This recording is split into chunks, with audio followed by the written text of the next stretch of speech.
මැරෙන මොහොතදී ඉඩකඩම් වතු පිටි යානවාහන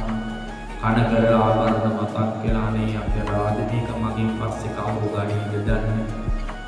මේවා හිතනකොට සසරට තියෙන ආශාව නිසා භවයට තියෙන ආශා නිසා ඒ වගේම සමහර අය මිල මුදල් වලට යාන වාහන වලට ඉඩකඩම් වලට තණ්හාව නිසා නැවත සසරටම පැටලෙනවා මැරෙමින් යන මේ ගෝරතර සසරට බැහැ නිවන් දකින්නට පින තියෙන්නේ මරුවගේ වසඟයට යටදලා අපි කවුරුත්